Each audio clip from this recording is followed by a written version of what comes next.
Hello, and welcome to the F.E.E.L Podcast today. I'm your host, Melissa Crook, and these are the ways to engage with our new episode, Our Invisible Work, Emotional Intelligence, Leadership, and Empowerment with Dr. Doreen MacAulay and Dr. Janelle Wells. Find something that can ground you during a stressful or highly intense emotional state, whether it be an object, a person, or a technique that brings you back to earth. Start thinking of things that can be grounding for you when your nervous system needs it most. And a good example I can share is my husband is well known for his hugs. His hugs encompass me and comfort me and ground me and help bring me back down to earth. Another thing that really grounds me is going outside, looking at the trees, hearing the birds, taking a big deep breath in. So those are a couple of ideas to kind of help get the juices flowing as you consider this. We hope you find this supportive and helpful today as you listen to this really engaging, important episode with our friends, Dr. Doreen MacAulay and Dr. Janelle Wells. Thanks so much for being with us. Hello, F.E.E.L Podcast audience. Welcome back this week. We've got double the fun this week. We've got two guests with us.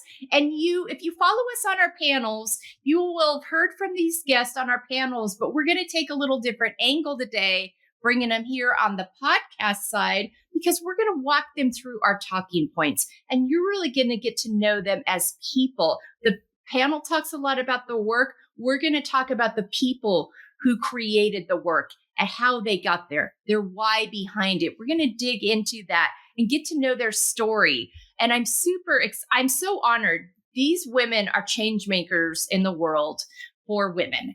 And they have uncovered some topics that when I tell you more about it, you're going to be like, oh yeah, why haven't we not talked about this before? Why is it 2025 and we're finally having this conversation? Because it's something that's been going on for literally thousands of years. But we're going to take the big, we're not talking about that. It's just happening around us. We're going to talk about it because it impacts women very specifically. It impacts our health, our wellness, how we feel about ourselves, how we see others viewing us, treating us, what we allow. We're going to talk about our choice within it and how we can change that narrative and take it out of being something that is unhealthy to healthy. And so we're going to dive into all of that today. But I'm super thankful to have Dr. Doreen MacAulay and Dr. Janelle Wells here today with me. They describe themselves, let's start with Dr. MacAulay, as empathetic, dedicated, hardworking, and a facilitator. And for Dr. Wells, she's an optimist, a community builder, a learner, and a nurturer. Welcome, ladies, to the F.E.E.L Podcast. Thank you for having us. It's wonderful to be here.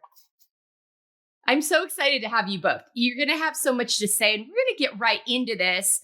Talk to me about prioritizing self-care in your life and what that has looked like for you.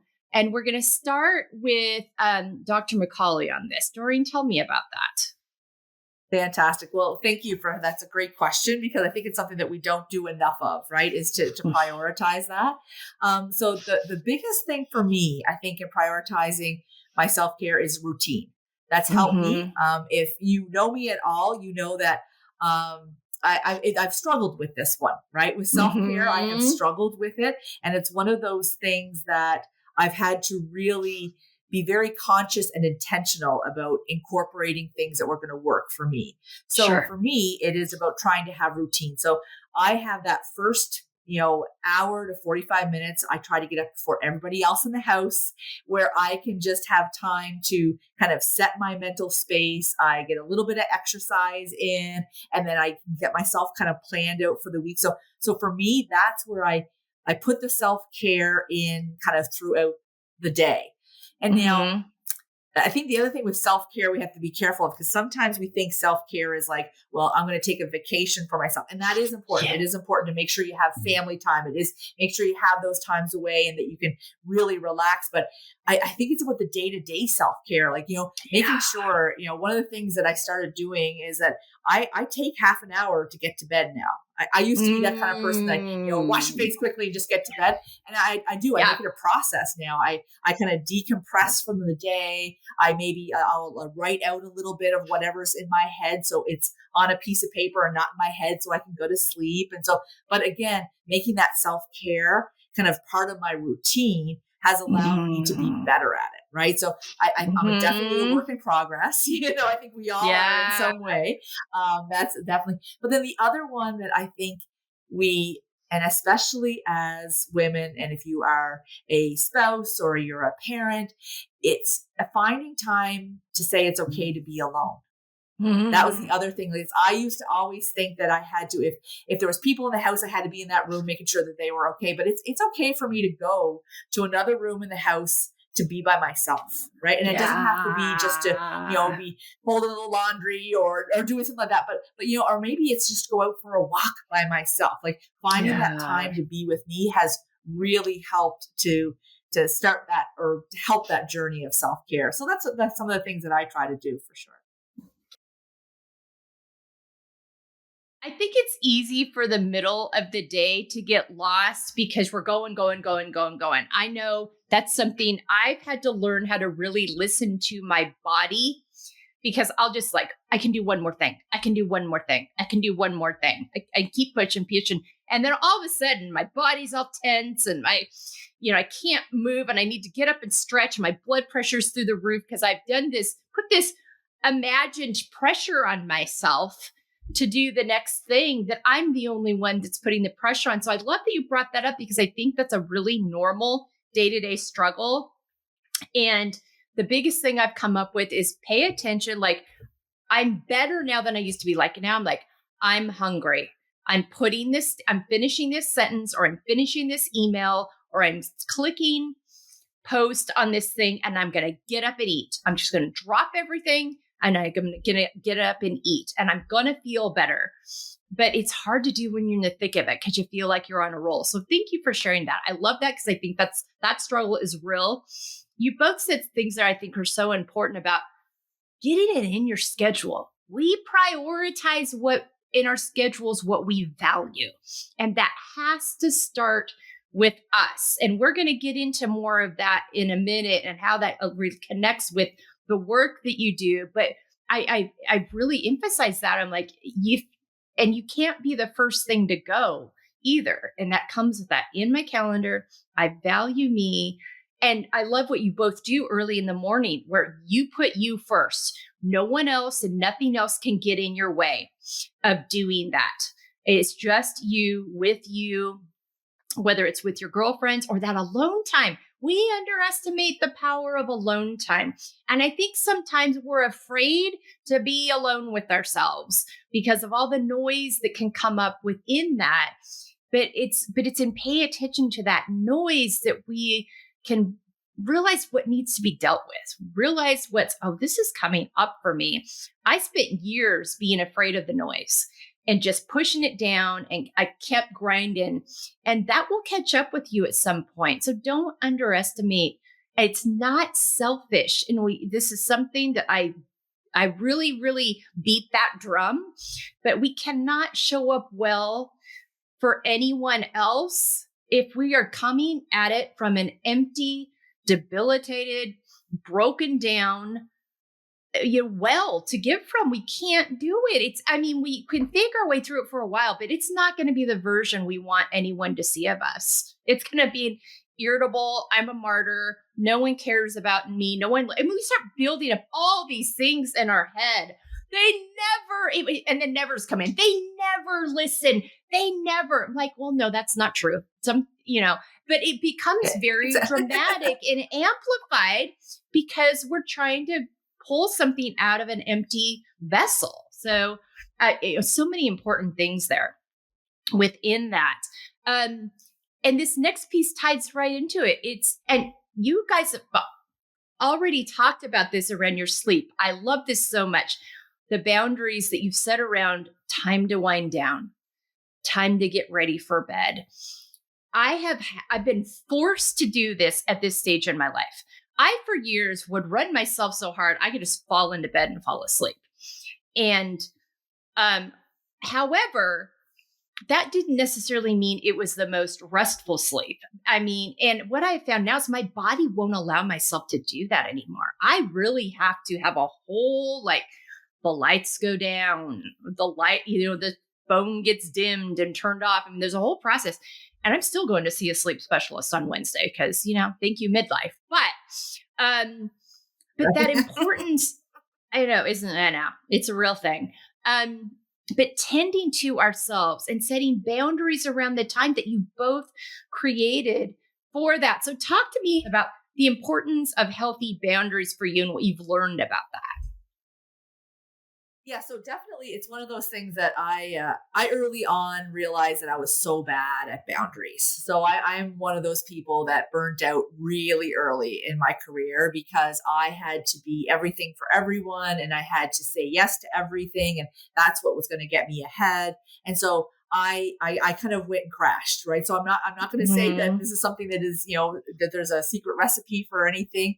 And I think that it's interesting for us to, if I clarify this when we're talking about boundaries, is because it's different for everyone, right? Because we can't assume that the way that I'm going to set boundaries is the same way that someone else is. We have to listen and hopefully hear from other people and gather like tips from everyone, but it's going to look different, because I've got a family of two. There's 5 in Janelle's house. Like, you know what I mean? And so that's like completely different houses, and so the way that I can set them and then the way someone else can set them, you really have to look at your reality when you're doing that. Right. And so then the other thing I wanted to say before I'll say my kind of answers to this is because this was something.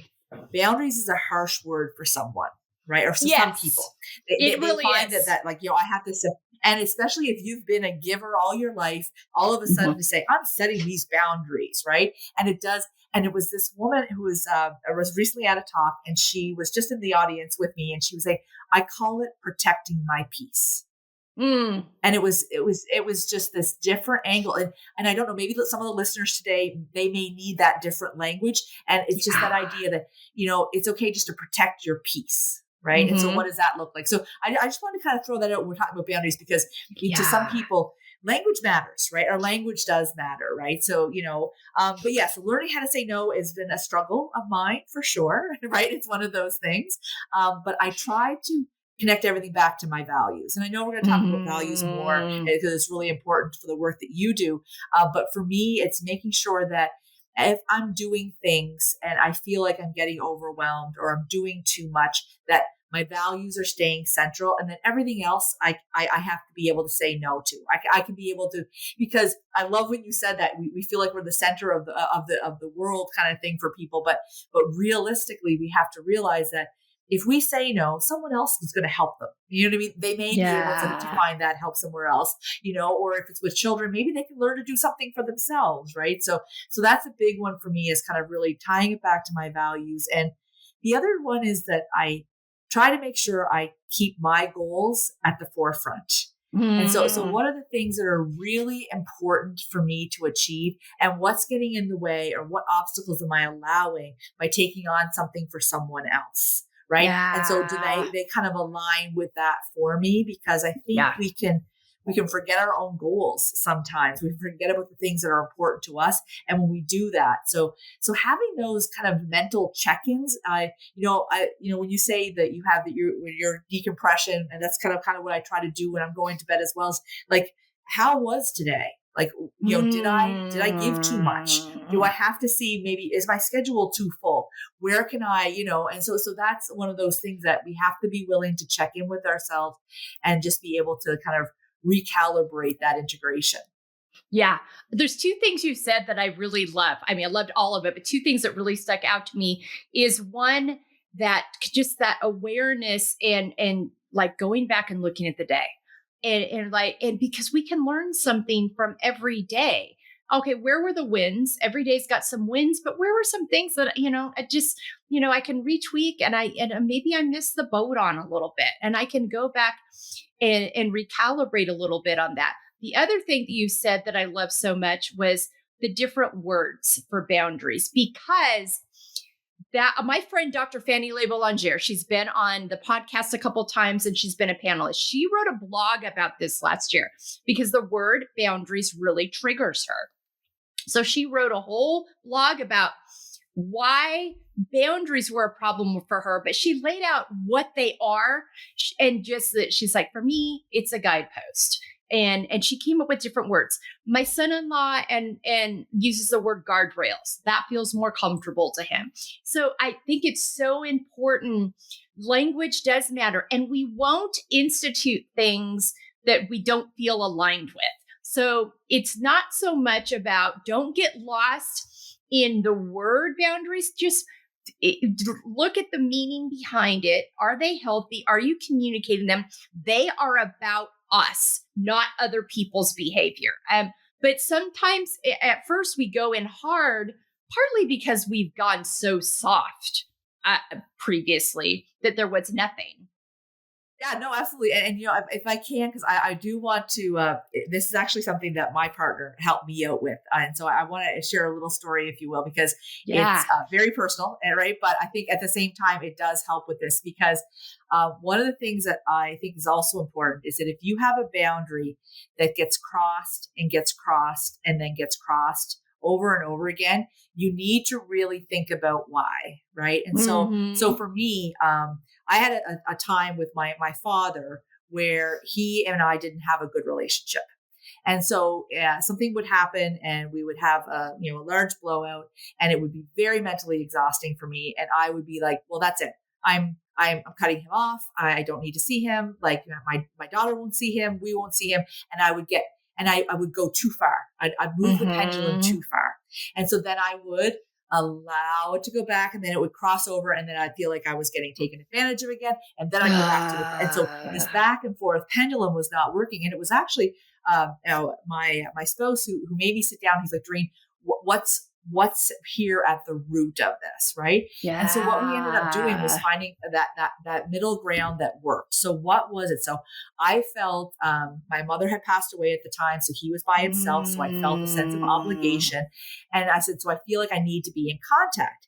And so it ended up taking one time. So it would be once a month there was a contact, and we always had that contact. But the rest of the time, then I didn't have to feel guilty about not contacting him, because I was doing what I needed to be respectful to my father, to be respectful to my mother's memory and all of that. But then it wasn't this big pendulum. So I think sometimes if we, in that evaluation of ourselves, we forget to say, okay, wait a second, if I see this boundary getting crossed over and over again, why? Why is it? What do I need from this relationship or from this situation? What do they need from it? And then where's that middle ground? And that's just, to me, because it honestly changed the dynamic of the last 3 years, especially, of my father's life on this earth with me, because we had very pleasant times together, because it was just that. And then we moved on from it. So I just want to put that out there. If people find that they're struggling, that they, if you find yourself just exhausted and then exhausted and then exhausted, well, why are you what do you need from that? Because to me, it was, I needed to be in his life. And so when I would cut myself off, I'd be like, no, I need to be in his life. I need to know. So what do you need? What do they need? And how do you find that win-win in the middle? So just something to share, because I think it was a game changer for me. Thank you so much for that. That's such a good, again, so many good real life examples. It's no wonder you two are so good at what you do. But so many, like, taking those real life examples, though, and finding like something's not working here. Communication is not clear. They're simply not respecting. I'm making it about their behavior instead of mine. What is it? I'm setting it too hard, and then I'm caving after time. I mean, what's happening in here? Let's break it down. It's so good to have those people in our lives, our partners, our close friends, that are like, okay, I'm just as an observer. And my husband has done this so many times in such helpful ways. Like, let's take a different, this is what I'm seeing. And that can be really helpful because it gives another purview. So it's so important to have those voices. But I also love how you tied values to boundaries. And we'll get to this later, but values, expectations, boundaries, self-care, they're all intertwined with each other. And if you know what your values are, and you align your expectations with your values, you can then set healthy boundaries according to your values. And then you've got room for your self-care because you've prioritized your life in a way that aligns with all of those things. And your calendar isn't full of things that don't align with your values, expectations, and boundaries. And all of a sudden, that time that you're telling me all the time you don't have room for self-care is magically there because you've aligned. And it's also back to what you said, it's in those little things, those simple things. It's not the big dramatic take a vacation so I can rest and be cut off from the world. Although those are nice and necessary too. It's that day-to-day, get up a little earlier, take some time before bedtime, realize that sometimes my day in the middle of the day can get jumbled. How can I help myself here? Maybe I set a timer that every hour I'm going to stop and breathe. I literally did that for a while. I was in a very stressful environment a few years back in my job. And I was having real issues with the anxiety and blood pressure levels escalating throughout the day. And so I came up with the trick. I set a timer where once an hour I stopped and did a box breathing exercise to ground myself, to just reset and stop what I'm doing. It literally got me through the day. It wasn't perfect, but it was something I could do right there in the moment at my desk. Didn't have to disrupt anything. So think about those little moments really do matter within that. But thank you both for just really good, tangible advice and examples of how we bump into these things and how we can take this framework and utilize it for our benefit, for our well-being. And this really goes nicely into taking care of our emotional health as much as our physical health, our mental health, our spiritual health. This to me is where all these things come together, and your book really hits it. And you all have this amazing book that came out, and it's talking about the things that we should have been talking about years ago.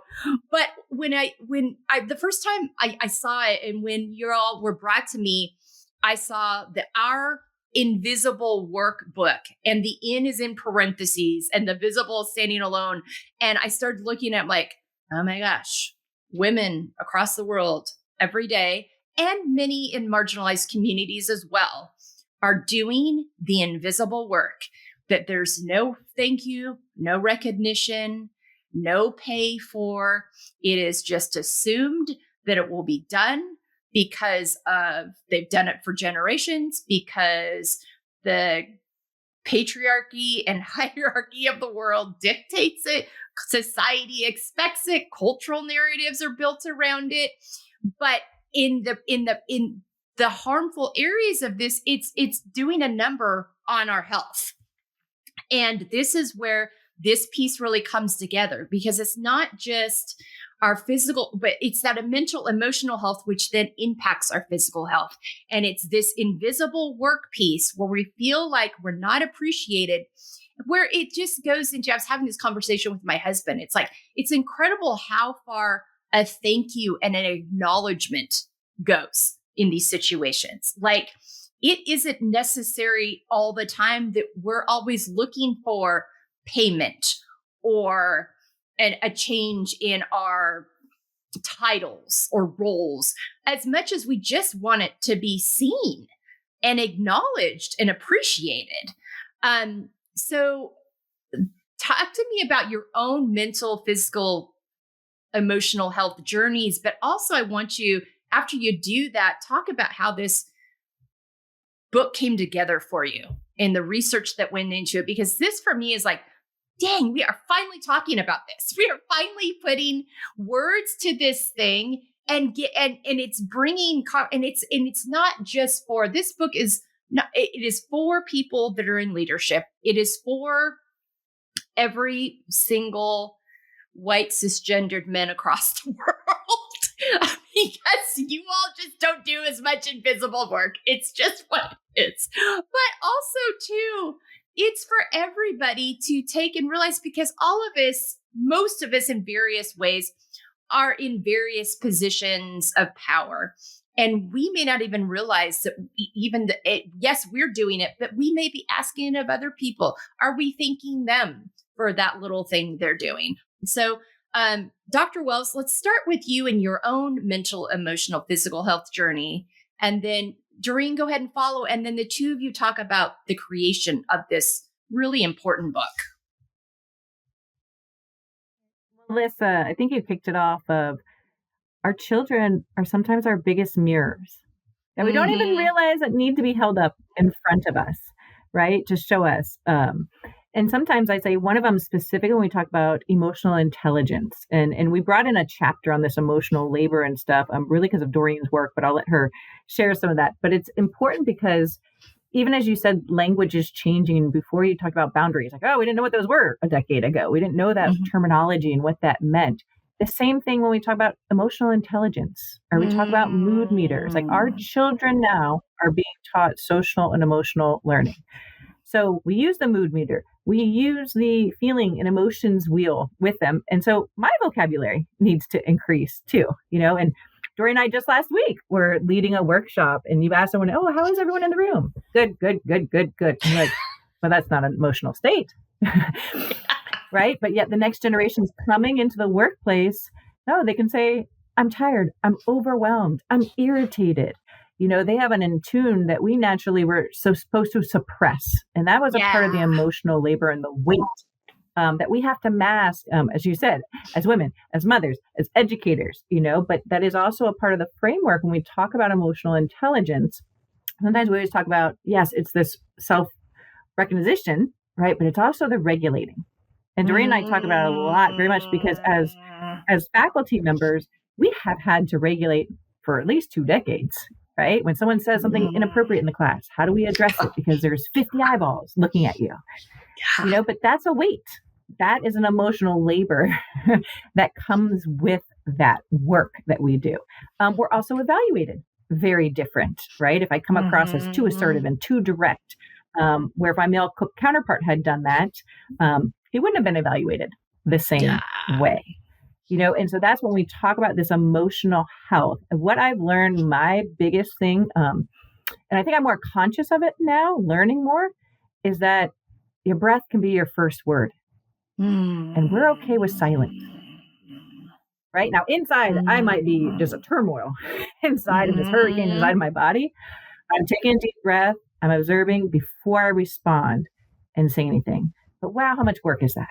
And whether that might be a comment about my dress or an inappropriate comment about anything. And that is the emotional, not just labor and health, but it is my regulation that I don't know when I became so attuned to it. But more and more recently, I've recognized it's more of my regulation that I have to be so mindful of.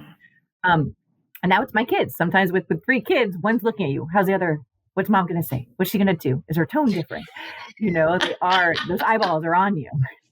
Yes. And so I'm just take that breath. My breath is my first word or my first sentence. And that has helped me, right? Because sometimes I don't want to overact, or I want them to be able to always come and share any and everything. And not just my kids, this could be in the workplace. This is my students. This is in our business practice, so that we can truly digest it and process it before just reacting, right? I don't want to just react. Yeah, so that's kind of mine. That. I think that taking your breath being your first word is one of the smartest things I've ever heard. And everybody can do that. That is so good. Thank you so much for that. Oh my gosh. All right. Doreen, how about you?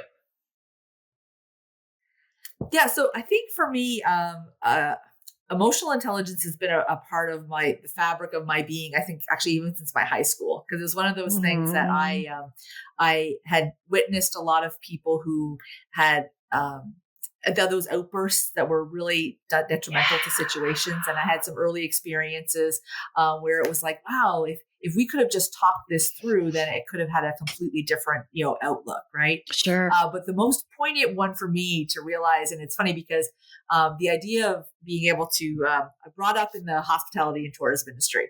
So I've been a performer since I was 11 years old on the stage. So you learn to have a mask, right? So, so that's kind of always been my ability to control my own, and then to see the impact if it's not controlled. That was something that came early to me. But it was the regulation of it piece didn't come until, and this was one of my first jobs I had after university. And I had an incident where my general manager grunted at me. He walks by me and he grunts at me, and I say hello to him, and then I'm like, oh my goodness, what have I done? And that was at like 7 a.m. in the morning, or first thing in the morning, and I worried all day.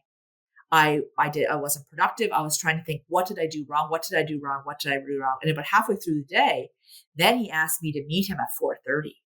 So now I'm definitely thinking that grunt is because of me. And what have I done? So I've wasted my whole day now. And it's at 4:30, end of the day, I go in, and it had nothing to do with me. That we were doing a major project. He had found out that it was going to be like months behind. And then he needed me to come in the afternoon to help him figure out the HR implications of it, because I was the HR manager at the time. And it had nothing to do. And I realized, oh my goodness, I did not control myself. I allowed my anxiety and my worry over nothing, right? So early on in my career, I had this love of this concept of emotional intelligence and being able to actually see it. But I think that's where, when we're looking at emotional intelligence, sometimes people think, well, that means you always have to be just nice and you just don't ever, it's allowing your emotions to be what they need to be, right? And to do it to an extent that's going to be productive in a given situation. But the bigger piece for me, and I think what we're trying to say with this book, is that there's a weight to that. And if we don't take the time after the situation to actually say, you know what, that drained me. I may not look like I am, sweating from physical labor, but that was exhausting, right? To do that. And so kind of pulling into that idea of seeing this, the weight that it takes to have this emotional regulation is something that I think really kind of brought me into kind of this work and that we were doing, right? And so how do I control it? So just my own personal, I journal. And I write things down. I think I've talked about this earlier about how I need to get things out of my head. I can let myself stress or worry or have those emotional reactions temporarily, but then move on and make a plan and go forward. Right. That's the other thing. And the other one too is it's have your mantra or have something, whether it's your breath or whether it's at, just that I'm okay, I'm enough. And then just something to pause you for a second when you feel that anxiety or that anger or whatever that emotion that's going to get in the way of your productivity in a situation, right? Sure. Getting in front of it with something that helps calm you, I think is really important. And then the other thing, I know this sounds, but whether it's a picture in your office or a place that you can think of, have something that can ground you around you. You know what I mean? And I know that it's so, because to me, and it's one of the things that's actually a part of the WellsQuest brand is you always probably see a tree somewhere, and you can even see one behind Janelle. Your audience can't see it, but there's one behind Janelle right now. But trees are our happy thing, right? That's like, just, being in nature, being able to, so having something that allows you to take that break when things do get, because no matter how emotionally intelligent you are, life is tough. Life is exciting. Life is anxiety ridden. Life is all of these things. And you want it to be, right? You want it to be all of those things because that means you're living and you're engaging with the world and you're having this exciting life. But that comes with that back end of it that you have to take care of yourself as well, right? And realize that there's a cost. So leading into the book, and then I'll kind of start off into this because I want to kind of tee up Janelle, because this book was definitely originally was a Janelle's idea. And I think Janelle's story around the first kind of real emotional reaction that someone had to her help is what really kind of brought this, it was the catalyst, I guess I should say, of it. So Janelle, I'm going to pass it over to you to tell and share the story about, your student and how this book originated. Yeah, absolutely. So I'll take us all back to 2016. So I teach our program is graduate students, and 3 days a week they're working, and it's part of their stipend, and they take their MBA courses 2 days a week. And they were about 2 months into the work. And this young woman, she happened to be a Black female, comes into my office, and you could tell she's visibly upset, right? And we're having a conversation and just telling me some of the things. And she would say microaggressions. I'm like, no, these are macroaggressions that were happening in the workplace. Yeah. And I sat with her. We cried together. I told her, I'm like, I see you. I see you. I hear you. We're going to work to make this better. And so we took that information, went to that organization. And so again, why, you said at the beginning, why is there parentheses around the I and the N, is because to her and I, this was very visible of what was happening. But to the organization, when we went there, it was invisible to them. Yeah. Now we made it. So it's how can we bring the visibility, the voice and the value to the work that she was doing, and it was great. Like it did ended, but it made me reflect at that time in 2016, like, oh, these aren't just stories. I think back to, I was raised by a single mom who was deaf, who was Hispanic, who was a divorced woman, like all the things, all the invisible work that she did. And I didn't even realize the work that she did as a single mom as I went to bed as a kid until I became a mother, and so all these signals had been around, but now to see it and, okay, how do we bring again this voice and visibility to this work? Yeah. And so we were fortunate. And that was kind of when we started, we outlined, and during COVID, was really a time where Doreen and I had to bond more than ever as we recreated some classes and put it. But we also shared a lot of pain and realized a lot of the invisible work was falling on our shoulders, not only to educate our own kids at home, right? Yeah. But then to recreate curriculum and also emotionally service our students in the way that intentionally falls upon particularly female faculty, right?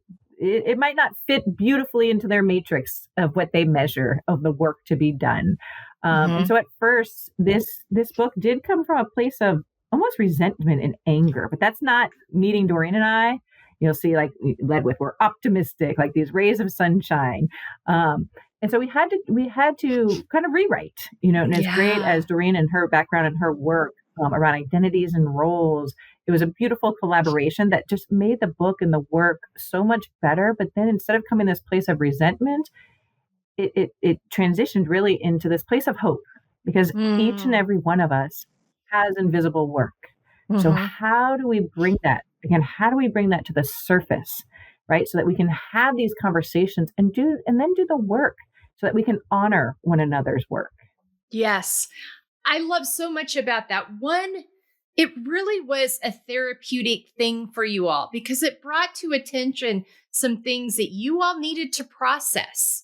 And going back to what Doreen said about, we've got, got to have these habits and these things in place that allow us, even if we got to put something on the back burner in the moment so we can show up well and appropriate, we still got to go back and revisit. That really made me angry. That made me sad. I got more excited about that than I anticipated.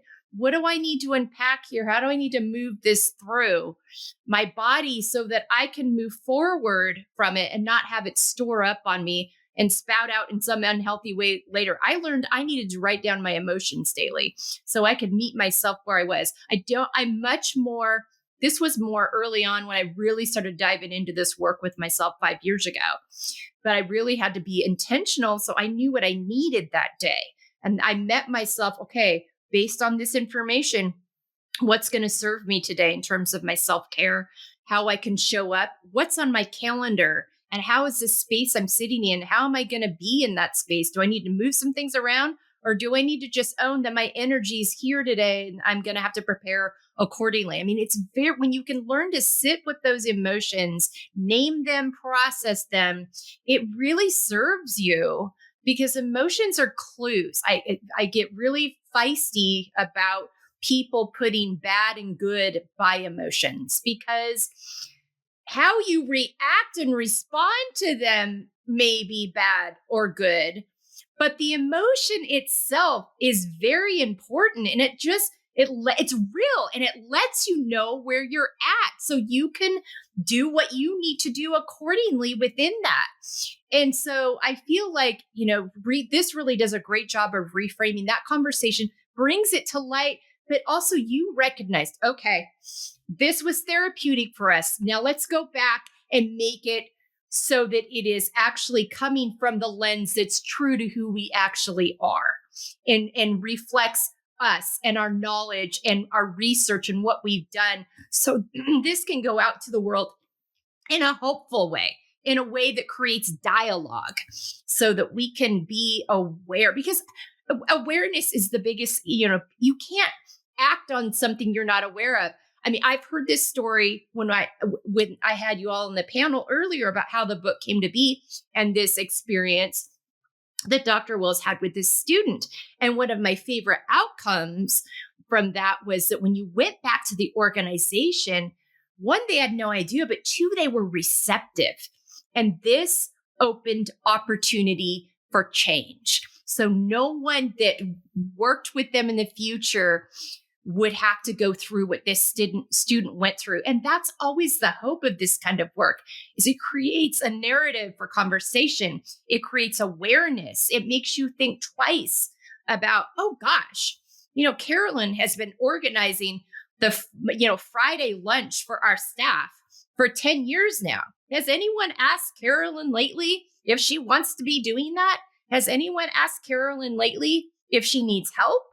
Has anyone asked Carolyn lately if, just how she feels about it? Has anyone thanked her? I mean, all of these things that go into just being aware. Sometimes people love that. Sometimes they want that responsibility. Other times they're like, I just felt like it was expected and I didn't want to disappoint anyone, because we as women will do crazy things to make sure we don't disappoint anyone to the detriment of our own health. We will abandon ourselves 50 times over. And sometimes we feel like we have to. I mean, sometimes it's an emotional, mental health safety issue where we're like, well, this is expected of me and I can't lose this job. When actually, maybe you find out if you communicate, like, I've been doing this for a while and I'm just wondering, blah, blah, blah. Or better yet, as the person who oversees that position, you go back and check in. Hey, I'm noticing you're doing this. How do you feel about this? Do you know how much we appreciate you? I mean, those are the kinds of things. Other times, you need to adjust their job description and make sure that's added on. Exactly. And they're being paid for that. Or they have a title that actually matches what they're doing. And that is an issue in higher education all over the place. And I know that because my husband also works in higher ed administration. We've had that conversation many times over the years. I'm like, man, you all are champions of getting work. I mean, my daughter right now is working for her alma mater. What she does versus what her job description says and what she gets paid are not in alignment. I mean, so these are necessary conversations. And there's the ones that we need to continue to have, whether it's happening in your household, whether it's happening in your workplace, your community involvement, where you volunteer, your church space. It's happening everywhere. On the PTA, it's all over. It's prevalent. So let's be aware and have the conversations around it. So this quits being a detriment to women's health, to minorities' health that are, underprivileged populations that are just expected to do all this stuff, help, that we're creating safe environments when they're feeling overtaxed, that they can come and have these conversations without feeling like they're under any kind of a threat. And I think this book opens the door for all of that. And that is that when you talk to people, is that the hope behind it? Yeah. Absolutely. 100%. It's that idea of really trying to have a conversation that people don't even realize needs to be had, right? There's these, because the biggest thing that we've found, and we've had it really well received, right? That's the, because I think originally, if it would have went out in the more, hostile, version that it was originally, right, where it was more of a like, this is just wrong, and this is wrong, and it's this idea that what, well, I didn't see that. I didn't even acknowledge that. I didn't even realize that was the case, and so I do really think that there's conversations that have to be, had. Like, so, when you're talking with the person who's doing all of these extra things over and above the job description, making sure that in your annual review that you talk about everything that you do, because that individual who's even probably your direct report, or who you report directly to, they may not know of all those things that you've taken on, right? And so if we don't have this awareness, it's about sometimes just having the conversation, right, with people. Other times you have to push a little harder, because there's people who make assumptions and there's stereotypes around what should be done by who and all that kind of stuff. And that has to be pushed back against as well. But we've had some really good reception around this, and people realizing that, oh, wait a second, how did that happen? Or well, I know that we've always asked you to do that, but I just thought you enjoyed it. Like that's one of the ones that I really dislike. Well, you're really good at it, so I thought you enjoyed it, right? Right? Well, I'm like, no, it's practice, because I've been doing it this long. That's why I'm good at it now. Like, you know what I mean? It's not, I was not good in the beginning, but now I've been doing it for 6 years, and so so it's one of those things. So I think that we have really hoped that this book will open up those conversations, and then, because I think there's something as well about knowing that other people feel that way too, right? So that, if you feel like you're doing way more than your job description, well, sometimes, and people have been brought up maybe in very, keep your head down kind of family, with the value is just to have the job, and you keep for it. You don't mention anything. You don't say anything about it. Well, you have to realize, okay, well, if I hear that somebody else has had a similar experience, or somebody else finds this very difficult, then that gives me some more power to be able to deal with my own situation. Absolutely. Absolutely. And I think just the importance of, you said a couple of things that are so good, that I think that awareness piece, like sometimes we think with our bosses, they must notice. They are very busy too. They have a whole laundry list of things that they're responsible for. So assuming they must know, even if they should acknowledge, even if they should, let's just call it what it is, because of all of that, there may not be in there. So I think it's a good reminder. Don't assume they know. Don't assume they're just not saying thank you because they're bad or whatever. They also have a whole list of things that are part of that, that conversation too, and giving, and sometimes they just need to be told, and we need to make this right, because the other thing you said is like, there is nuance in all of this. There is multiple things happening within these spaces, and just because you're good at something doesn't mean you like to do it. Like, I think so many times I've heard people, they'll stay in jobs for years. Well, I thought I had to do it because I was good at it, but I actually hated it. And it really cost, like, okay, let's not assume because someone's good at something that they love doing it and that they want to continue doing it. I think that's really important too. Yeah. And this really ties into your why and your values. You had a very clear why, and your values aligned very much with this work. And Doreen, you said this earlier, how your values piece is so important to impacting the boundaries that you set and the time that's available for you. So there's a tie in there too. But I'll start with you, Dr. Wells. Talk to me about the importance of the why and the values alignment in your life, and how that informs not just this work, but all the ways you show up. Yeah. Well, not just individually, even in our business partnership with Doreen, we always say, like, start with why. Like, what is our why? Right. And from an early time, it's interesting. Everyone's like, oh, Janelle, not everyone's like you and knew their calling from early on. Right. And so I have known what my why is. I have known what my purpose is here. on this earth. And I love actually helping not just students, but people that we work with, finding what their why is and putting that into perspective. And I'll even say, Melissa, for this year, my word was prioritize, right? Because we are pulled in so many different directions that I need to make sure that what am I prioritizing this year? Before I say that yes, or before I say that no, how does this align, right? With whether some people say what their why is, some people say their North Star is, what is at the center of yours? And so my 2025 word has been prioritize, and I would even say it put me to the test right at the beginning of the year as 3 trips. My husband works for Notre Dame Athletics, and we were on a CFP run. Well, guess what? On December 18th, none of those trips were on my calendar. And this year was a new, longer chase, right? But it made me, I'm like, this was my word. So what am I prioritizing? We're prioritizing the family time together, right? And I will say, as a family of 5, right now in the season of life, when we're usually pulled in different directions to divide and conquer. But for those trips, we weren't. And it really allowed us to prioritize. Something else that always helps me recenter, and I think we've talked about this before a little bit, is we always say this recalibration, right? And whether that means there's new jobs, right? We have so many things pulling us, whether it's our careers, our children's social life, or youth sport calendar, whatever it might be, our own individual dreams, and then our partnership goals, right? And there's a recalibration that has to happen. And it constantly does. But for me, it's always a recentering.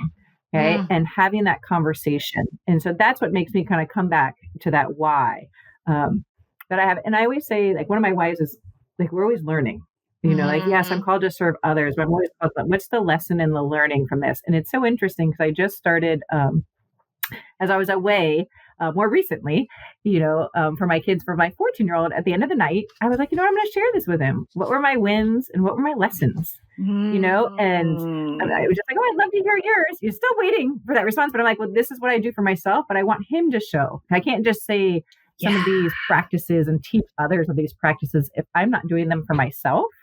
And so that has been helpful. And it's created conversation, so it's kind of on our text with my teenager and my husband and I. But I particularly do it when I'm not at home that day, if I'm on the road traveling or something. But it recenters me in my why. And so those are one of the practices that I've done. I love that. I love those connect points you found in that. And I love this, and you brought up such an interesting conversation in that, because going back to, the beginning of the year piece. So when you prioritize and when you center your why and your values, sometimes those are going to bump up against what you thought was going to be. And you have to be willing and be centered in that and be able to communicate clearly. And that doesn't mean the other side's going to come along. But Doreen, go ahead and talk to me about, because this is a key component for you as well. Well, I think it's something interesting too. So I think when we think of our values, we think of that we have a plan that's going to help us execute those values, right? And I think what the lesson, and especially when Janelle talks about, because she had a very unexpected January, right? It's about understanding that the actual execution may not necessarily be what we want, but as long as the value is still at the heart of it, that's the key, right? And because it's interesting. And I talk about this one in most of my classes when we talk about values. There's a gentleman, actually he's out of Chicago, and his name is Bloomberg is his last name, and his first name is escaping right now. But he has a book called Return on Integrity. And one of the best lines that he has in this book, and it's about how do you stay true to it, is that we don't intentionally say, I'm going to go against my values today. I'm not intentionally going to ignore the things that are important to me today. We drift away. Right. We drift away from them. Right. And so, and like, honestly, it's the most powerful line when it comes to understanding that at the heart of what you do has to be this. If it's your family, it's your family. If there's a certain achievement you want in your career, it's your career. If it's something in your community, it has to be that. So understanding that, we can't always have a nice planned out flow of what that looks like, but if we can check in with ourselves, right? And there's that idea that when we check in, we can course correct. Right. So take, if you take advantage of a moment, or if you get lost in a moment, right? Yeah. Maybe there is going to be that 1 month this year that maybe you're not going to have those priorities where you want them. But you know what? By at the end of that month, if you sit and think for a moment about where are my priorities, where's the important things to me, you have time to course correct, right? But it's when we don't take time over years and years that's when we start to wake up one day and we're like, who is that person in the mirror? Because they're doing all these things that really aren't, and they're allowing people to take up their time and allowing me to be doing things that don't align with that. So I think that reflection piece of it is so very important, because it changes, right? Yes, and it the other thing does. too, I think what we value changes as well. And and it's not to sound too academic with this, right? But you think about we talk about having our instrumental values and our terminal values, right? And the instrumental values are the way that we kind of actually like live our life, right? So that, that's, that being honest, being, having maybe it's just, family, just as, but it's more about, I always want to be honest. I want to be someone of integrity. But then there's the terminal ones, and the terminal ones are those end states. I want to have a happy household. I want to be able to have an education. I want to have a certain job. But those, they can change. But sometimes when we think that values have to be these things that we have, well, maybe there's some of them that stay constant, right? But not all of them, right? And so that has to be that conversation you have with yourself, and really having a conversation with yourself about this stuff every once in a while. And I think it's one of the things that we also talk about, that you talk a lot about, is how can we help one another, right? And it's having people in your life you can have these conversations. So whether it's your partner, or whether it's your business partner, or whether it's your colleague that you have, or a really good friend, having spaces to have these open conversations, to be able to share, and because I know, like, some of my accountability, it comes from the people around me. And it comes from me being open to say, I want you to hold me accountable. Like, because I don't know how many times Janelle will say, and so what are you doing for Doreen this week? Right. And it will be, well, she kind of got done. Right. Like, but having those people that you give permission, like, and I don't mean you have to give permission to someone, but like, because not everyone's going to be open to correct you, to say, hey, I feel like you might be neglecting the family a little bit. Like that's a pretty personal thing to say to someone, right? But if you say to those around you, you know what, I know I sometimes I go down a rabbit hole, right? And I get so involved in my work that I can be myopic, right? I need you to pull me out once in a while, right? And have, have those people in your life that you've given that invitation to say, hey, pull me out when I need to be pulled out, right? Yeah. And that does help, because they become your flotation devices. It's one of the things that we will often talk about, is that we never let a ball drop. They may get pretty low to the ground, but we're never going to let a ball drop. But the reason we're able to do that is because we'll ask for someone else to step in. Right. Yeah. Like, so if I've got something that's overwhelming this week, I'm like, Janelle, I need a hand, or Janelle, because I need you to help me with this, or can you take the lead on this? Because if we don't have that for people, then if we don't have those people, in our life, we feel like we have to take it on all ourselves, and we have to be the one that, because, you said something earlier, and I want to hone in on it, because sometimes we stay with the job and we take all the invisible work, and we take all the kind of the heavy lifting that comes with it, because you know what? We have to put food on the table. Yeah. Right. I think of Janelle's mom, right? She was a single woman raising 2 children, and who were involved in every sport going, and not just at the, I'm going to go rec level, like at high level, that was completely intense. Like, she had a lot to take care of. Right. And she needed to keep the job that she had. She didn't have the choice, the luxury to maybe necessarily follow her heart, or to find her passion. Right. But at the same time, she very much stayed true to what she valued, and that was her family, right? Yeah. But so how can we help one another in those situations, and recognize those people that may not necessarily be able to have the dream job, or the job that, Janelle and I will always say that we are so very lucky that we get to wake up every day and do something that we're passionate about. And that's not true for everyone, right? And so for those that it's not true for, how can we help them out? How can you be that friend that person can just call and take some of that weight off of all that invisible work that they have to do, right? Or help them craft that really elegant, performance appraisal, letter that they're going to write that's going to kind of outline all of the things that they need to kind of let their boss know that they're doing. Like, how can we be that person for them so that they can still stay true to their why? So I think we have to be careful of that as well, right? Because not everyone's going to have the luxury of doing that. Yeah, there's a lot of privilege involved with that. And you also laid out perfectly how we can support ourselves and other women in living unapologetically. That was it. That was it in a nutshell. That's how you show up. You show up first for yourself, and then you show up for others. You're like, how can I help you? Hey, I need you to be my safety net on this. Hey, I trust you to see when I'm going down this road. Or, hey, how can I show up and help you? I know that you've working 12-hour days this week. How can I give you 15 to 45 to 2 hours to yourself this week? Can I show up and take the kids with me when we go to soccer practice so you can go for a walk or take a nap or do the laundry or do nothing, whatever it is. So yes, and then because of the nuances within that, how do we help and support other people in honoring values in themselves as well? But you got to, it requires really clear communication. We can't just assume people know that about us. So that really clear communication, but being those safe spaces for women to land. And again, it goes back to opening up doors for conversations, taking stigmas off things, creating places to be seen, heard, known. That day that student walked into Dr. Wells' office, I guarantee you that woman will never forget that.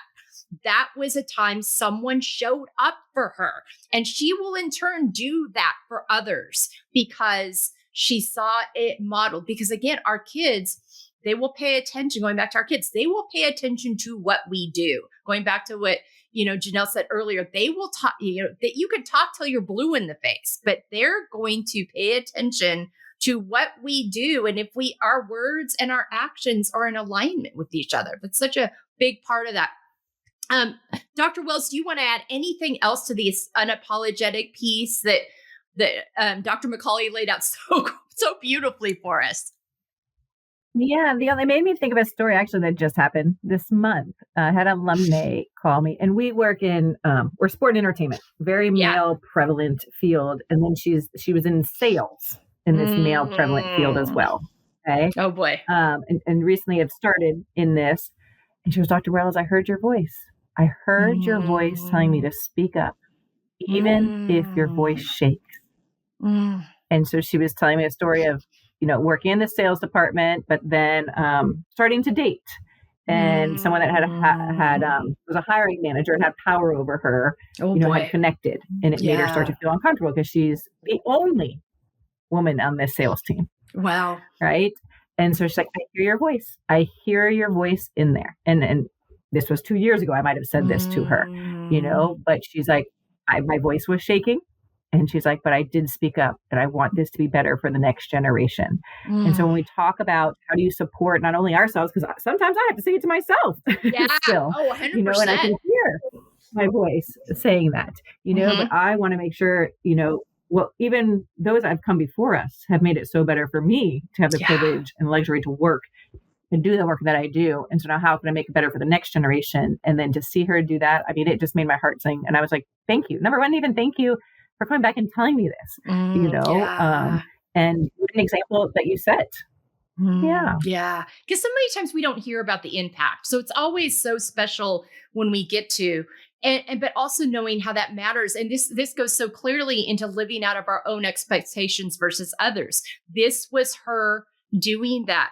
She saw what it looked like to have someone show up unapologetic for her. She saw what it looked like to speak up for herself unapologetically, even if her voice is shaking. And this allowed her to communicate her expectations rather than continuing to live by someone else's. So that, I mean, the alignment of that, that's why I'm like, you all are so in sync with all of these things that I talk about.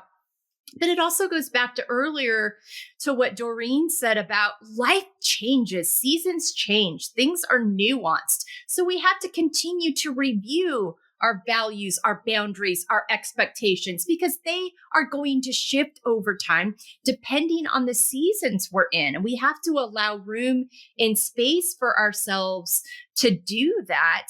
And so when we start feeling those inner nudges, trust yourself, trust that inner nudge you're getting, trust that angst you're feeling that's trying to tell you it's time to sit down and revisit this and pay attention, because life gets busy and it's real easy to just keep going and doing the things we've been doing that have been working, quote unquote. But all of a sudden, it's not working quite as well anymore. Something shifts, and this can happen in so many different ways. There's job changes, kids grow up and leave, you have a kid, whatever, a partnership changes. I mean, there's just so many different, you're all of a sudden there's aging parents. I mean, there's just so many things that go into the space and place. A pandemic happens. I mean, there's just so many things we've seen over the last 10 or 15 years that that require us. But if you put that in as a natural part, I've learned to make that a part of my regular check-in. Am I still in alignment? Is what's feeling out of whack here? I mean, last year I took on way too many things. I was trying to not miss opportunities, and it looked like a good idea. And there was one thing in particular that I took on and said yes to for 2024 in the fall of 2023. And I knew no matter how much work I'd done, I knew from the moment I said yes to it that it was out of alignment. But I just kept pushing it back. And a year later, I was like, nope, I am not doing that again. Sorry, team. I know I cost us all a lot of time this year because I didn't listen to that nudge, but I promise you, not doing that. We're realigning this way. This is how we're moving forward this year. This is going to get us back in sync. And I'm not less busy, but the work I'm doing is in alignment. It's aligned with my time, my values, where I want to see growth, how I want to see, change, the kinds of conversations I want to be having. So yeah, pay attention to those. But talk to me, Doreen, we'll go back to you. Talk to me about your expectations journey. Yes, that's an interesting one for sure. So I actually, I actually originally went into the military. So when I started high school, I actually went into the military, right? And it was one of those things that it was an expectation, I think, of someone in my community who had been doing things that I have been doing, who has been, because I was into sports, I was into community service, I was at all those so I was kind of that perfect package to go into the officer training program. And I get in there and I didn't take long for me to realize that there was a few value misalignments that were very, very predominant for me, right? And sure. So I have the utmost respect for anyone in the military. I come from a long line of people, but in my position, I was in a position where I was going to be living on the base with one of my best friends from high school, but because they were a different rank than I wasn't allowed to speak to them. And that to me was that moment of, wow, that's a value alignment difference that doesn't work for me. Right. Yeah. And then there was a few other things like that. So but I had to realize, okay, well, wait a second. How did I get here? And I realized that I got there because I was being pushed by other people, because I wanted to make my dad proud. I wanted to make my grandfather proud. I wanted to make my granduncle proud, because they were all decorated people from the military, right? And so they had these careers, and I just realized that wasn't anything, because I was definitely not an engineer. If you knew how well I do with numbers, I'm not an engineer type. And so that was another piece of it as well, right? So there was a misalignment there. So that was my early lesson of, whoa, Doreen's got to kind of think for Doreen, right? And that's kind of one of those things that has to be really kind of at the forefront. But it is a constant negotiation, right, of what those expectations look like. Because the other piece of it that I've learned through it is that expectations sometimes get misperceived, right? And so what you think you're explaining maybe to someone, we see this a lot even with our students when we're trying to give them an assignment or that we have an expectation of them, right? Maybe we're not clear with our communication or we're not, so being able to be fluid with my expectations of myself and those around me, but being able to acknowledge when I've let myself down. And you know what? It's really hard sometimes to have that honest conversation with yourself. But one of the things that we have at WellsQuest, and it's, Janelle had brought it to the table. It was research that was done in this concept of feed forward, right? So Janelle was, it's from the 90s, 94, Janelle? When was it originally? No, early 2000s. Early 2000s. 2007. That's what it was. Yes, okay, that's what it was. And so it was this concept of feed forward being that, we have to look at our situation and instead of looking at it as a feedback, as in kind of a negative of what happened bad in the past, it's about how can we look to the forward and always try to improve things going forward. Yeah. So for me and my expectations, I feel like that's probably one of the biggest keys that I've been living that, when I started working with Janelle, there was a name for it, right? Like, what I mean? And it's one of those things that, you actually put a name. Oh, wait, this is what I've been doing all this time, right? And it's this idea of always just kind of being very, and I don't mean to be self-critically, just self-aware enough to say, okay, did that meet my expectations? I did it. And so that's one piece. So if I've got it done, but was it done to my level of comfort, my level of expectation? And if it wasn't, then why? Right. And then just to take that reflection piece to be able to go forward. So for me, I think I had a costly understanding of I was living someone else's life versus my own early on, right? Because that cost me I ended up going into my first year university 2 months late, which was not great for my grades, but I did it anyway, right? Yeah. But that's important to realize that you have to live for you, but then realizing that with every person that comes into your life, with every piece of your life that changes, with every bit of that dynamic, that expectation that you have for that relationship, for yourself, it's going to have to be fluid. It's got to be that dynamic kind of thing, right? And so to be able to give yourself permission to allow your expectations to change, right? Yes, for sure. 100%. Thank you so much for that. Go ahead, Janelle. Yeah, no, I'll build on what Doreen has said, because one thing that we say is that only you define your own success. Yeah. As Doreen says, if we spend our entire life trying to please everyone else's expectations of ourselves, guess who the one person is that you're going to constantly disappoint? Yeah. Is yourself. Yeah. Right. And so you get to define what success is. And for you, it might be that title that you're trying to chase.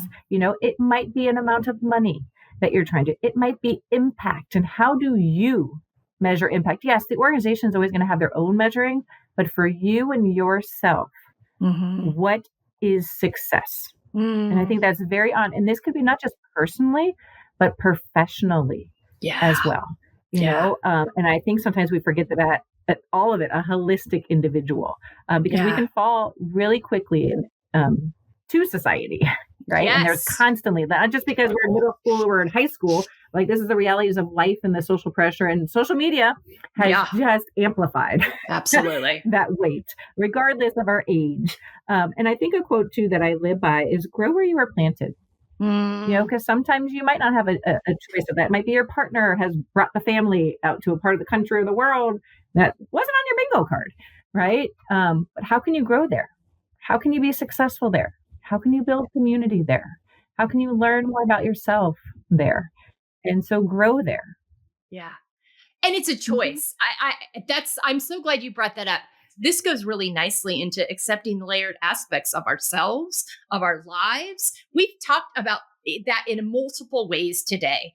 Life is nuanced. Many things are going to come up and happen. Seasons are going to change. We may land in places we didn't expect. We may make decisions we wish we hadn't made.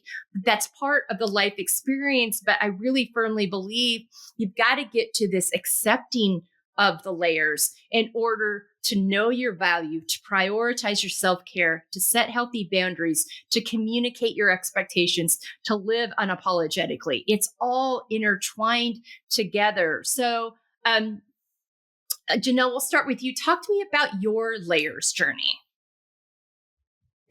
Yeah. I think we're constantly writing the playbook. There is no one's playbook that looks just like mine. Yeah. No one. Yeah. Right. And whether that is my own career journey, whether that is me and my partnership with my husband, whether that me is as a sister, a daughter, an auntie, an educator, a businesswoman, a Hispanic woman, like no playbook looks just like me. Yeah. And so I have to, and I've always said people give advice based on their own experiences. Right. And so just laying that, I've come to a level of acceptance of that, that this is constantly evolving. Yeah. And we even say right now, like there's a reason for that season, and I say that like we're here in South at this point in time right now for a reason, right? Would this have been very different if I was a single woman? Absolutely. But I'm not. I'm married and I have 3 kids who are between the ages of 14 and 9, and there's a reason for that. You're in the thick of it right now. Yeah. And I think the other thing too, there's no playbook for our elder care parents. No. Or we had a loss of my father-in-law about 18 months ago. And there isn't a playbook that exists on that, and I say, yes, sometimes we're in the sandwich generation. I'm like, no, it's a panini. It's this hot press because every day we're sometimes at the peak of our careers. Our kids need us the most, but now our elder kids, like they need us most, but they don't want to let go of their independence. Yeah. And so every day, again, I go back to every day I'm disappointing someone. It could be my own mother. It could be my own father. It could be my mother-in-law. It could be my child or my partner. And knowing that we are all these onions. Right. But the layers are continuing to grow. And you have to accept that. I can lean into it or I could resist it. I've chosen the leaning in. I'm not going to get it right. But I'll work better the second time. I'll learn from it. There's so much freedom in that when you can take that approach. And I wanted to mention that earlier and I forgot. And I'm glad it came back up again because there is a lot of freedom in releasing that false sense of control, because you hit it spot on. There are things that are going to come up like this might be really, really going well, but this is tough. And because this is tough and this is going well, something sometimes is going to have to give. And there's, that is just the nature of life. I mean, I feel you on the parent piece. We lost both my in-laws within a 5-month period in 2023. And so we had this week in 2023 that was absolutely wild. We were on our 30th anniversary trip, celebrating our 30th anniversary in Vancouver, BC and Victoria, BC. Gorgeous, beautiful August. Brady had just accepted his current job at Fresno State. I had put our house on the market in 3 days because I'd been in North Carolina, moving our middle daughter to North Carolina for a new job. Brady took the job while I was there. I came home, had 3 days to get the house on the market before we left on our 30-year anniversary trip. We get a call as we're heading into Canada that we have a cash offer on our house that I just... I'm very good at moving. My daughter says that moving is my Olympic sport. Like we've moved 12 times over the years. So I've got that down. Well, that's the life of, having a husband in higher ed administration. And so all of these things, like this exciting thing is happening, this exciting but stressful thing is happening. And in the midst of all this, we get a phone call that my father-in-law, who has all of a sudden taken a turn for the worse, that none of us really anticipated coming so soon. And that we had to make a decision whether we were going to cut our trip short and try to get to say goodbye to him in time, or we were just going to accept the fact that we'd gotten good quality time with him that year and we weren't going to quite be able to make it. This is 1 week's time. That is life. I mean, granted, I'm giving you 3 of life's most stressful examples in 1 week, but that's what happens. That's what happens. And so this layers piece. So the unexpected loss of him at a time we weren't expected did not take away from the excitement of this new opportunity that my husband was having, and that we'd gotten a cash offer on our house in a 2-day span, and that I had to get back home and get a new roof on the house and get movers scheduled because this woman wanted to move in yesterday and try to meet that timeline. I mean, but it was, I could either just be like, shut down and be like, no, I'm not doing any of this. Or I could accept the layers and the nuance within all of it and allow myself to feel all the complicated, complex feelings within it, which took time. But I'm so thankful that I had this framework because it allowed me to do it. Was it messy? Did I have a couple of meltdowns? 1000%. But I was also clearly communicating with all the people, my realtor in California, my realtor in Texas, the roofer. I'm like, I'm going to just be upfront with you right now. There is a truckload of things going on here.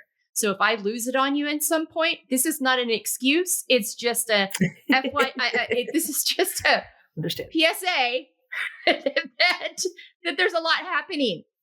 And so I'm going to be gracious to myself and also own that this is where, and when you tell people this, they're like, I'm like, yeah, that happened. It was a week. It was real. It all happened. But it's really just a synopsis of life. And I could either embrace the layers. I didn't have to love them all, but I could acknowledge them and meet them where they were and get my way through it and know that I was going to have to create some time on the other side to process all of it. Or I could put my head in the sand and just be like, everything sucks. Everything didn't suck, but it was hard nuance. So much of what you said today, I mean, I feel like we could just have all these, conversations around all of these ways that we exist and why these tools, I mean, going back to the invisible work, there was a lot of invisible work happening with our whole family during that time span. Yeah, absolutely. But the thing is, when you see that complexity and the nuance, and I know that sounds extreme, and I apologize to you that the world put that all on you, because I feel a little bit like you know what I mean. You need to be recognized for how stressful that would have been. But the thing is that like that is our lives, though, right? Like, yeah. Because you think about all that. That was your house. That was your family. That was your the career. It was all of those things. These are all those pieces of those layers, and sometimes they are going to clash, right? Yeah. And I absolutely love, Melissa, that you said that there was some of it was really sad, and there was some of it that was really joyous, and you have to be able to express both. Right. Yes. You can't let just one layer overtake the other layers, because, obviously that week would have been extremely stressful. You know what I mean? I think I probably would have been completely gray that week. I would have lost it on the, you know what I mean? As far as the stress that would have come from that. But I think you hit the nail on the head, is that there's parts of our layers that we have to embrace the happy. We have to embrace the sad. We have to embrace the anxiety that comes with it. We have to embrace, whatever that emotion is, right? Yeah. My vocabulary is not as good, Janelle, as your son's, right? I only have a few words, but you know what I mean? But because he has a fabulous emotional understanding. He has lots of great words. But that layers piece, I think the important thing is to realize how complicated we are, and to give ourselves credit for taking on all of these complicated things and managing it, right? You think about it, pick it up, put 2 feet on the ground. That's a good day, right? And then you're going to take on all these challenges that come with all the different layers that you have. Give yourself credit at the end of the day for having gotten through that, right? And so, but I don't think we do. We forget that we are all of these different roles, right? It's one of those things that one of the exercises that we ask people to do is we'll ask them to, maybe at the beginning of a session, we'll ask them to give us 5 things that's part of your bio. But then later on, we'll ask them to put another 15, right? And so because we want you to have 20 overall. And that's one of the things that maybe some of the listeners, if you sit down and just take the time and put down what are 20 words that represent the layers that you have, then you start to see how complex you really are. And that's why I'm stressed on Friday and I feel I need to have a break, right? There's a reason why I'm not sleeping as well, because all of these roles, they're important to me, right? And so I think that, that idea, I love it. Like understanding your layers, understanding the pressure that comes with those layers, and being able to honor all of those layers, I think is a really, really important thing. Yeah. Thank you. Janelle, did you want to add anything to that? No, Doreen, that was a beautiful practice to put into place. Yeah, it really is. And just, again, I go back to the nuance that one doesn't steal from the other, that we don't allow ones to steal from the other, because that we don't just run with the one predominant thing that we're feeling that feels the heaviest. Because unfortunately, sometimes we let the heaviest one rule and not allow room for the other one. Yeah, exactly. All right.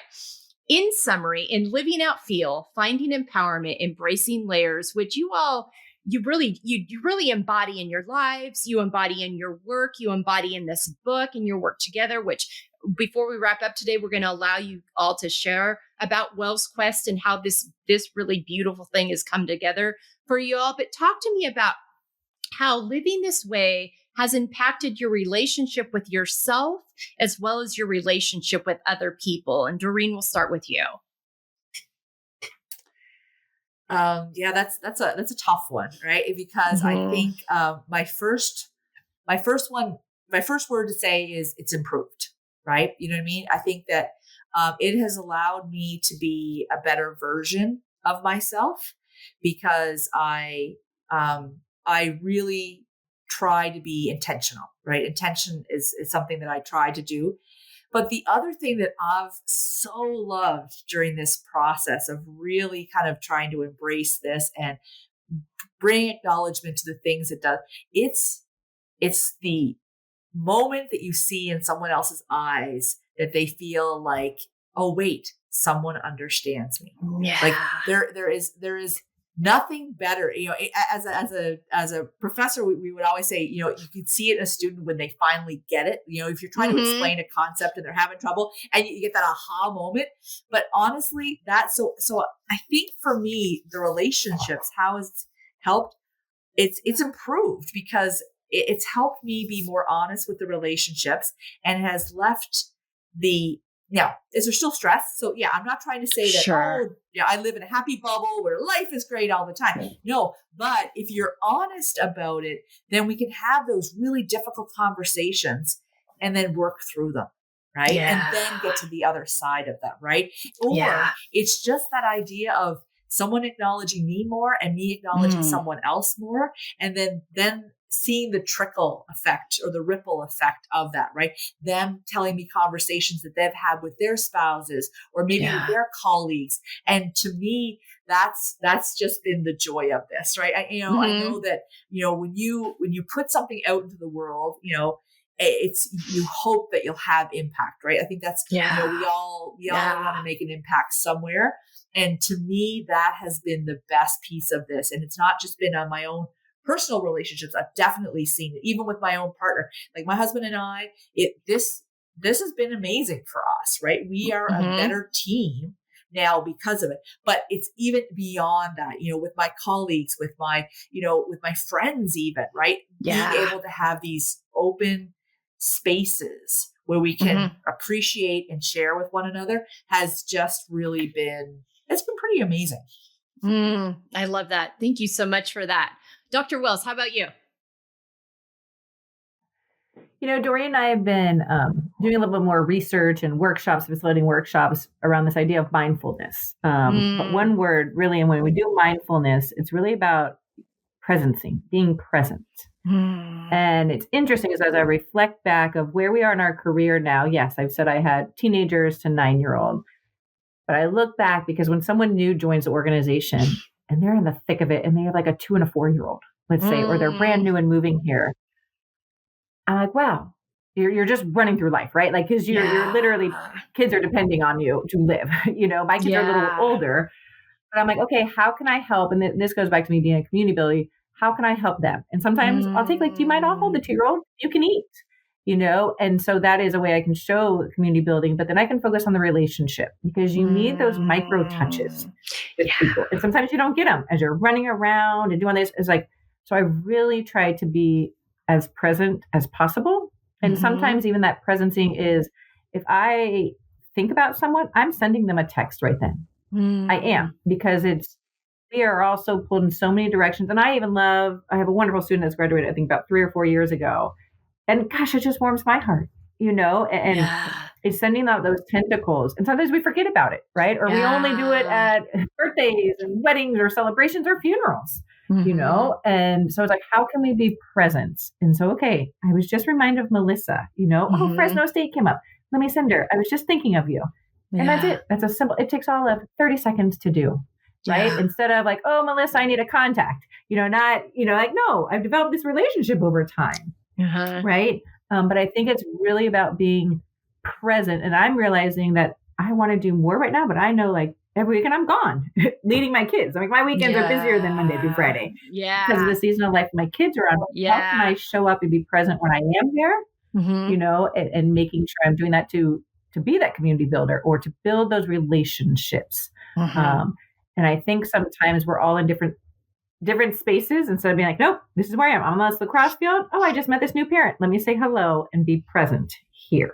Yeah. And so presencing has been a really big thing as we find empowerment and embrace the layers of us. And I try to find those connection points with those people, right? That bring out some of the layers in me.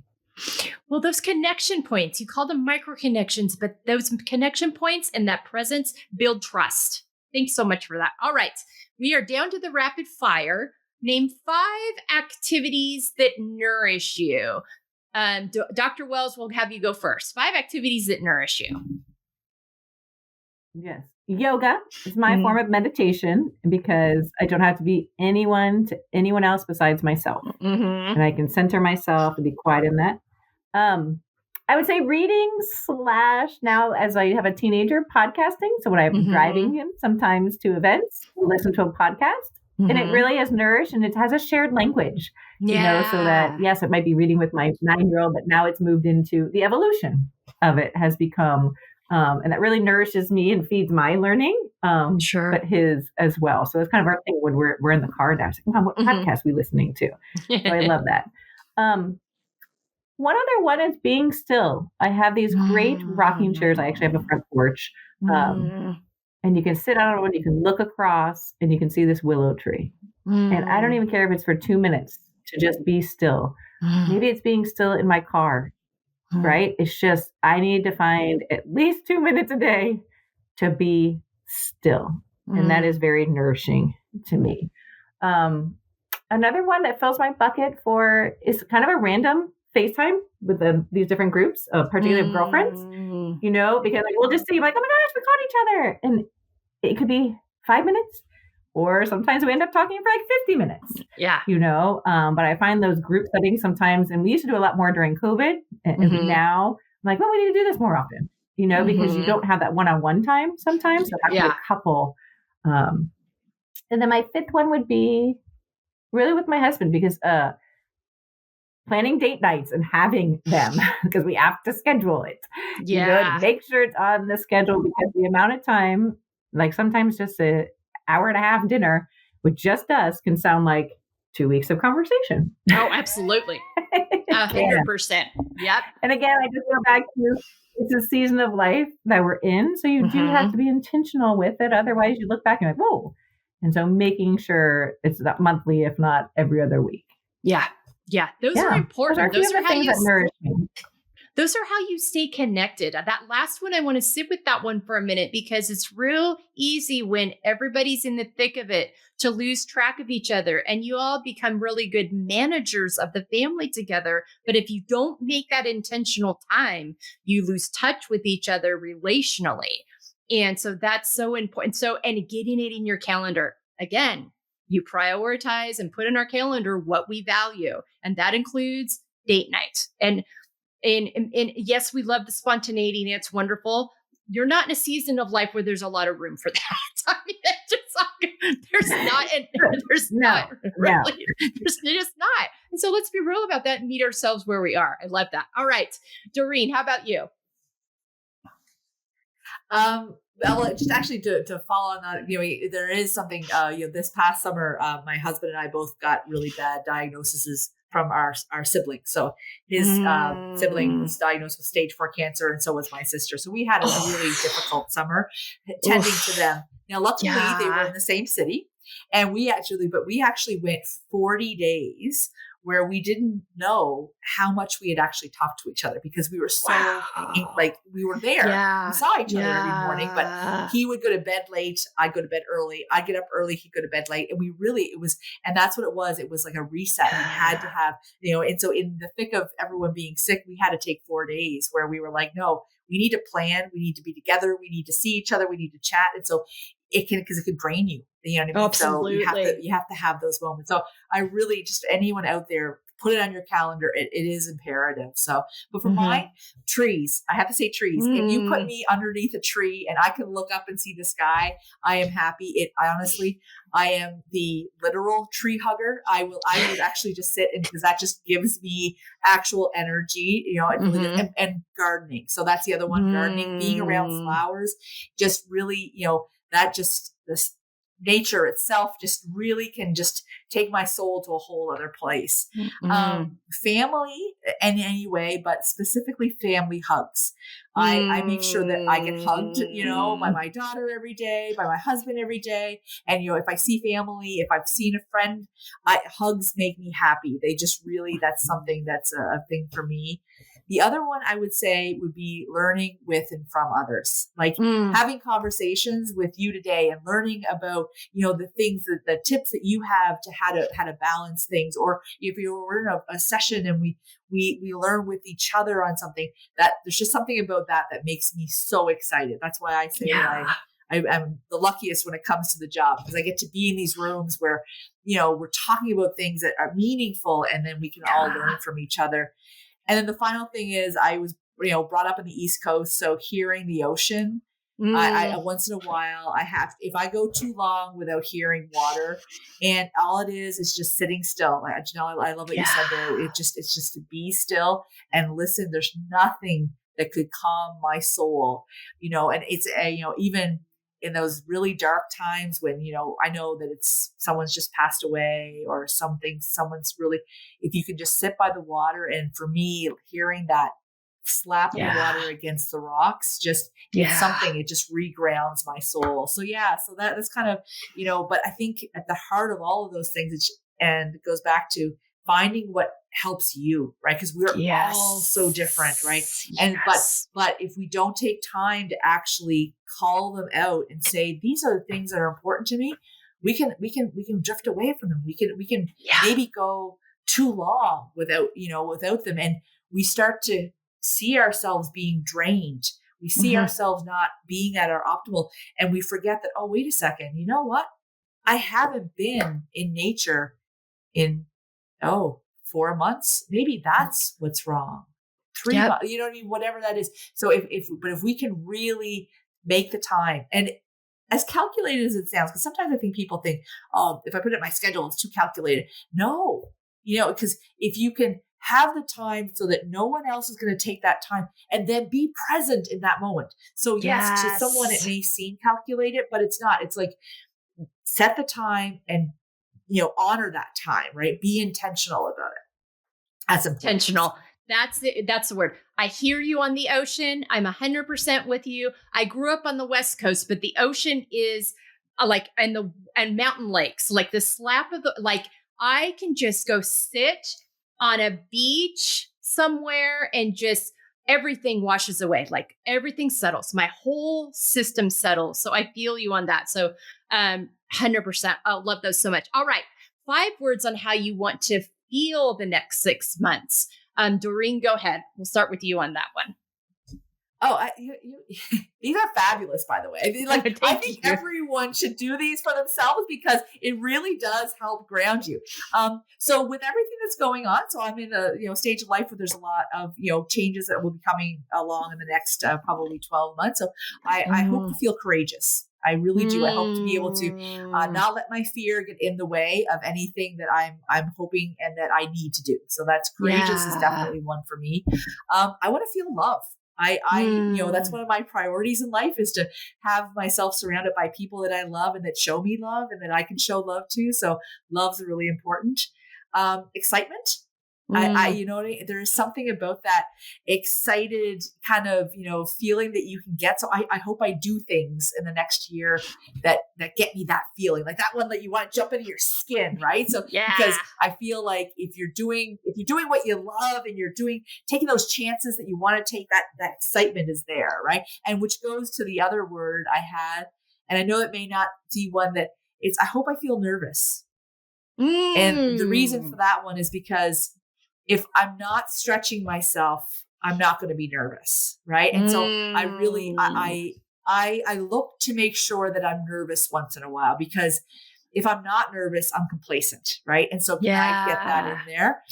And I really, this is one that I try, and Janelle has been a beautiful example of it, is that being present. There's no one, if you're sitting in a one-on-one conversation with, like Janelle, that can make you feel like you are the only thing in her world. And that's something that I always try to emulate. So I hope that that feeling of really being present in what I'm doing at one time, I hope to, because I need to cultivate that one a little bit better. And so that would be the last one for me. So yeah. Well, I want to say, I think it's courageous.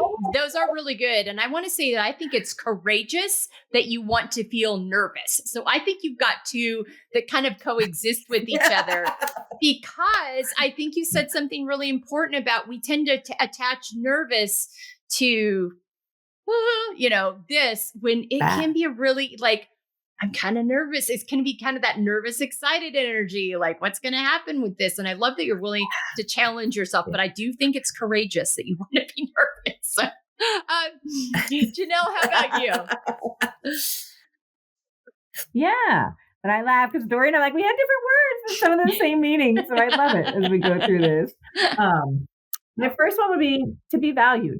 Feeling that you're valued in whatever ecosystem or social world you're sitting in. Yeah. That you're valued, whether it's for your intellect, for your emotional capability, just being valued.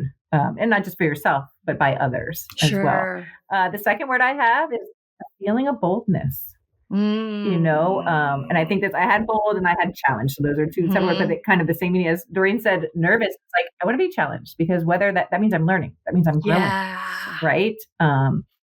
And so, but sometimes you have to be bold to do that, right? And sometimes it's taking that leap of faith in doing it. And so feeling that sense of boldness, like I can do that. Look in the mirror and I can, speak up, even if your voice shakes, right? Be bold in that. Empowered. I want to feel empowered is a big thing. And I know that's a big thing, for your community is that. And it's not just me being empowered, but me empowering others and letting them know and holding up a mirror to them that they're empowered. Absolutely. And so that's a big thing for me. And then my last one was feeling peaceful. There's a lot of life decisions to be made, and I want to be at peace with what those might be made for now, for this season. And so how can I take ownership of that and be at peace with it? I love that. So good. Well, I could talk to you all day, which obviously I've displayed here. I just love what you all do. It's so much in alignment with what I'm passionate about and what I care about. And so I appreciate your time. Tell us real quick, first of all, Janelle, talk to us about WellsQuest. And then Doreen, I want you to talk to us about where people can find the book. And that way you guys can each kind of give your shout out as we sign off today. Yes. So WellsQuest, first and foremost, we talk about empowering people and for work that matters most, and what we live by, the values that we live by there are learn, lead, and lift. So first we do have to learn, right? There might be a disconnect that exists, but how can we learn? How can we learn to do better?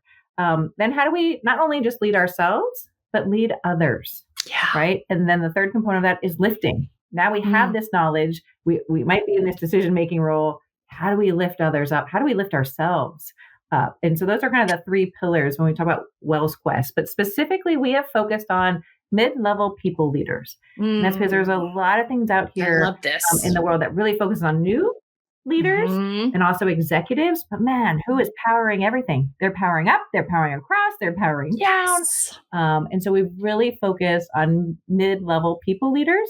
We've started, I love, you're very much into communities. So we've started this Middle Power Collective. And it's to create a space that we can share best practices and across industries. And so we're piloting. It's only been in the first 6 months of piloting what this can look like and what this can be. But we've been doing it. We've learned now we can't just do it once a month, so the community has asked for us to do this twice a month. So we've been doing it on the first Fridays, but we're looking to expand that. So we'll be sure to send that out to your community. Yeah. But really focusing on this mid-level people leaders. And you can find us at WellsQuest.com. There's a lot of information out there on that website. And yes, but please, we'd love for you to be a part of the community and love for any of your community members. All right. Thank you so much for that. So good. All right. Doreen, tell us about the book. Where can people find it? Yes, absolutely. So again, if it's the easiest way to think of it is to go to WellsQuest.com, because we actually have, it's our invisible work. You'll see there's a tab there for it, and you can go in, and it's linked to be able to purchase it through Ingram Sparks there. But you can also find us on Amazon if you're a person who has Prime. Maybe Amazon's your easier option for you. But yeah, it's our invisible work, and it's Janelle Wells and Doreen MacAulay, and we would love for you to read it, and maybe reach out to us and let us know what you think, right? Because it's one of those things that as researchers, we're always looking to see what's next for us, right? And so to hear people's reactions, to hear their invisible work, allowing them to have the space to be able to share that, we would love, welcome anyone in the community to reach out to us directly and to talk to us about that as well. So thank you. And I want to say, Melissa, thank you for having this space for us, because this truly has been an amazing conversation. You are definitely great at bringing out the information from us, and we want to thank you for that. You're very engaging to have a conversation with, and it's important work. So thank you for that as well. I appreciate that. Thank you so much. And Melissa, one thing I know, as Doreen says, what's next, and it's interesting throughout our conversation, you've said this about how to be appreciated and valued, and so our next iteration of this is, how do people want to be appreciated, right? Because you said this earlier, do you want to thank you, right? Maybe it is a gift. Maybe it's just like acknowledgement of the work. And so taking this not only to recognize the invisible work, but now how do we show appreciation for that work that you've maybe been doing for decades and it's become an expectation? So we kind of have this appreciation project that's coming in, and we're gathering some research on that. And so that's where we are soon to come. I love that. What a fantastic follow-up. I was like, all right, let's recognize it, but then let's ask the important question follow-up within that. And because it's very individualized, so many times we make assumptions like, oh my gosh, they've been doing this thing. I better send them flowers, or I better send in some more helpers, or I better assign somebody else to do that, or whatever it is. And it may be like, thanks, but I really love doing this, or I already have helpers that know how to do it and I don't want to train you. I mean, so just that curiosity piece of like, okay, that's great. You recognize it now. Let's go back and individualize it again and ask that really important follow-up question. Oh, I love that. I love what you all do.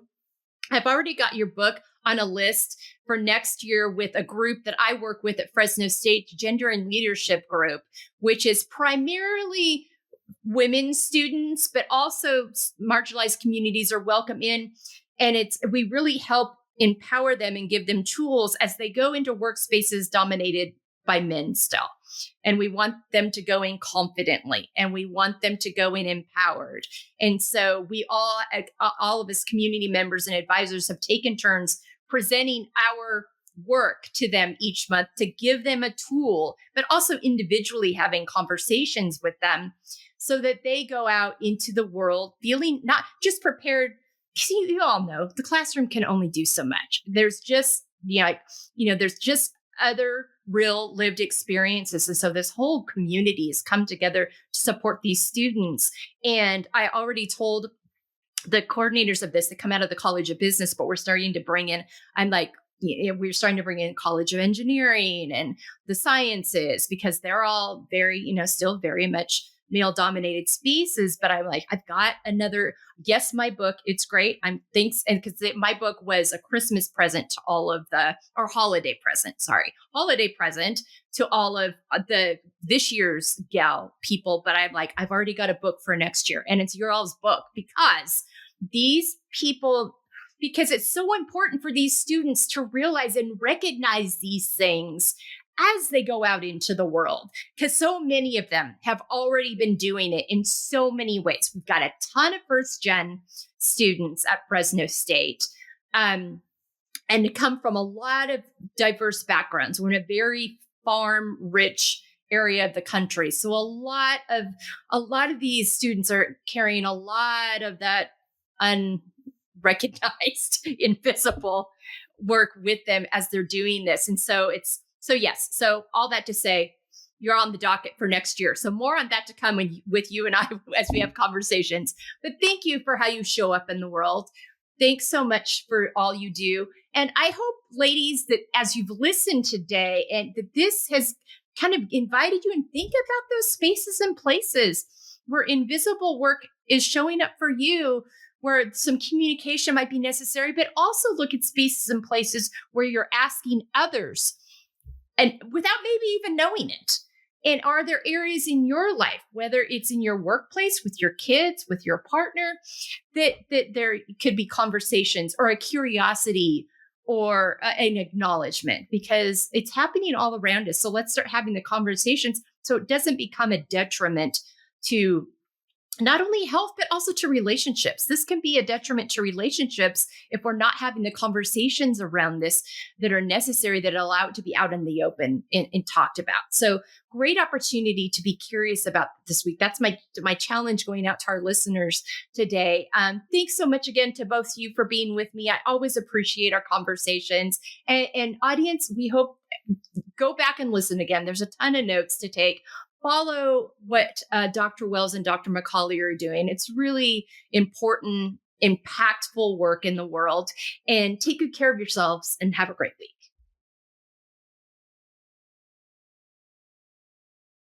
Hello, Melissa Crook here. Thank you so much for joining us on the F.E.E.L Podcast today, Finding Empowerment, Embracing Layers. I hope you found today's framework and resources supportive and informative. To learn more about all that we offer here at the Embracing Layers Network, visit embracinglayers.com.